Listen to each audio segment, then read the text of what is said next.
안녕하세요, 리뷰가장입니다. 시간을 절약하시려면 설정에서 재생 속도를 1.5배로 해서 보시길 바랍니다.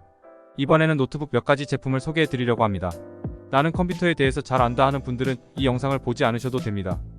하지만 컴퓨터에 대해 전혀 모르는데 지금 노트북이 필요하신 분들, 그 중에서 나는 게임도 필요 없고 사무용으로 엑셀과 파워포인트 정도만 사용한다, 아니면 인강이나 유튜브 또는 웹서핑을 주로 사용한다는 분들은 이 영상만 보시고 이 중에 고르시면 됩니다. 노트북 정말 비싼 제품부터 10만원대 제품까지 정말 많습니다. 물론 비쌀수록 사양이 좋지만 사무용으로만 사용하기에는 너무 과합니다. 충분한 성능에 최소 3년 이상 문제없이 사용할 수 있는 제품들 3가지만 추천드립니다. 그럼 바로 확인해 보도록 하겠습니다. 화면 상단 왼쪽에 유료 광고 포함 표시 보셨나요? 제가 광고비를 따로 받는 것은 아니고 링크로 구매하실 경우에만 소정의 수수료를 받게 됩니다. 혹시라도 제 영상이 도움이 되셨다면 링크를 통해 구매해 주시면 감사하겠습니다. 우선 첫 번째는 레노버 2022 V15 G3 ABLB 15.6입니다. 이 노트북은 현재 제가 사용하고 있는 노트북 중 하나입니다. 지금 이 영상도 이 노트북으로 제작하고 있는데요. 그만큼 성능 면에서 아무 문제 없이 너무 만족하면서 사용하고 있는 제품이며 정말 적극 추천드립니다. 현재 1년 가까이 사용하고 있고 엑셀이며 워드, 파워포인트 등 전혀 아무 문제 없이 잘 돌아갑니다. 처음 구매할 때 램 16기가만 추가해 사용하고 있습니다. 저는 보통 엑셀에 워드, 인터넷 창 10여 개를 열어놓고 동시에 작업을 하는데요. 그래도 끊김 현상 하나 없이 너무 잘 사용하고 있습니다. 이 노트북의 사양을 먼저 살펴보겠습니다. CPU AMD Ryzen 5625U, SSD는 256기가, 램 8기가, GPU는 라데온 내장 그래픽, 무게는 약 1.7kg에 15.6인치의 화면을 가지고 있습니다. 이 노트북은 15.6인치의 대화면인데 비해 무게가 가벼운 편입니다. 출퇴근길에 노트북 메고 다녀보신 분들은 무게가 얼마나 중요한지 알고 계실 겁니다. 물론 더 가벼운 제품의 노트북도 분명 많이 있지만 화면의 크기와 가성비 면에서 조율하다 보면 이만한 제품은 정말 찾기 힘드실 겁니다. 여러가지 슬롯을 지원하여 다양한 확장 및 연결성을 보여줍니다. 특히 요즘 필수인 USB-C 타입도 지원하네요. 이 노트북만의 장점이 몇 가지 있는데 첫 번째는 노트북이 180도로 오픈된다는 점입니다. 화면이 180도 오픈되다 보니 더 많은 상황에 유용하게 활용이 가능합니다. 두 번째 장점은 스마트폰 고속 충전기 사용이 가능한 PD 충전을 지원한다는 점입니다. 기본적으로 충전에 필요한 어댑터가 동봉되어 있지만 아무래도 이동 시 무게가 가벼우면 좋겠죠. 다만 노트북 충전을 위해서는 고속 충전기 중에서도 65W 이상 충전이 되는 제품을 사용하셔야 한다는 점 참고해주세요. 이 노트북은 프리도스 제품입니다.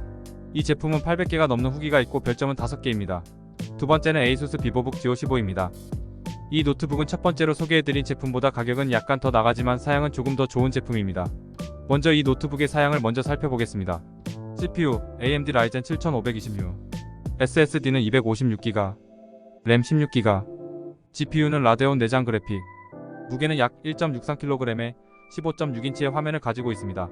이 노트북은 첫 번째로 소개해드린 제품과 비슷한 성능을 가지고 있지만 몇 가지 다른 점만 소개해드리겠습니다.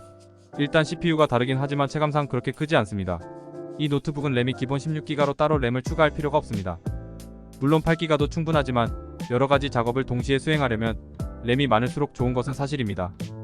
무게가 첫 번째 노트북보다 약간 더 가볍고 노트북의 두께도 좀 더 얇은 17.9mm입니다. 동일하게 180도 힌지를 적용하였고 지문 인식 원터치 로그인을 지원하여 더욱 안전하고 편리하게 사용이 가능합니다. 첫 번째 노트북과 비교하면 단점은 PD 충전을 지원하지 않는다는 점 뿐이겠네요. 이 노트북도 프리도스 제품이니 참고 바랍니다. 이 제품은 290개가 넘는 후기가 있고 별점은 5개입니다. 세 번째는 HP 2023 노트북 15입니다. 마지막으로 추천드리는 이 노트북은 가장 가격이 비싼 제품입니다. 앞에 두 제품에 비해 비싸다는 얘기지 가성비가 떨어지는 제품은 아닙니다. 그 이유를 이제 설명해 드리겠습니다. 우선 이 노트북의 사양을 먼저 살펴보겠습니다. CPU AMD Ryzen 7326, SSD는 256기가, 램 8기가, GPU는 라데온 내장 그래픽, 무게는 약 1.59kg에 15.6인치의 화면을 가지고 있습니다. 우선 사양은 첫 번째 노트북과 큰 차이가 없습니다. 정말 기본적인 노트북이라고 보시면 되겠습니다. 180도 힌지 적용도 안 되어 있고 PD 충전을 지원하지도 그리고 지문 인식을 지원하지도 않습니다.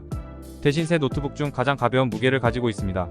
아니 근데 이 장점 하나로 첫 번째 노트북보다 10만원이나 비싸다고 하고 생각하시는 분들이 계실 겁니다. 이 노트북의 가장 큰 장점은 앞에 두 노트북과는 다르게 프리도스가 아닌 윈도우 11을 기본으로 설치해 준다는 점입니다. 요즘 컴퓨터를 사용하지 못하는 사람은 거의 없습니다. 하지만 이와는 별개로 윈도우를 직접 설치해서 사용하시는 분들은 정말 극소수일 겁니다. 그만큼 생각보다 윈도우 설치가 쉽지 않다는 얘기입니다. 이런저런 신경쓰기 싫으신 분들이 이 노트북을 추천드립니다. 그냥 주문하시고 받으신 후에 바로 사용하시면 되니까요. 더군다나 50만원도 안되는 가격에 윈도우 설치까지 되어 있는 이 정도 사양의 노트북은 정말 만나기가 쉽지 않습니다. 이 제품은 260개가 넘는 후기가 있고 별점은 5개입니다. 오늘은 레노버와의 에이수스, 그리고 HP의 가성비 사무용 노트북을 알아봤는데요. 많은 분들께서 아직도 삼성전자와 LG전자와 같은 대기업의 노트북을 선호하고 있습니다. 그 이유 중 가장 큰 이유로 AS를 꼽습니다. 물론 국내 대기업만큼의 AS망을 갖추지는 못했지만 그래도 웬만한 지역에 서비스 센터가 있어 크게 불편한 점은 없습니다. 그리고 실제로 서비스 센터에 갈 일이 흔하게 발생하지 않습니다. 저 같은 경우 해외 브랜드 노트북을 10년 가까이 사용해 왔지만 딱 한번 어댑터 교체를 위해 가본 것이 전부였습니다. 그래도 고민이 되신다면 국내 대기업 브랜드 제품을 구매하시길 추천드립니다. 더욱 자세한 제품의 사양이나 구매 후기들을 확인하시려면 아래 더보기나 고정 댓글의 링크를 활용해 보시길 바랍니다. 아무쪼록 제품을 구매하시는 모든 분에게 조금이라도 도움이 되셨기를 바라며 이만 영상 마칩니다. 영상이 도움이 되셨다면 구독과 알림 설정 바랍니다. 이상 리뷰 과장이었습니다. 감사합니다.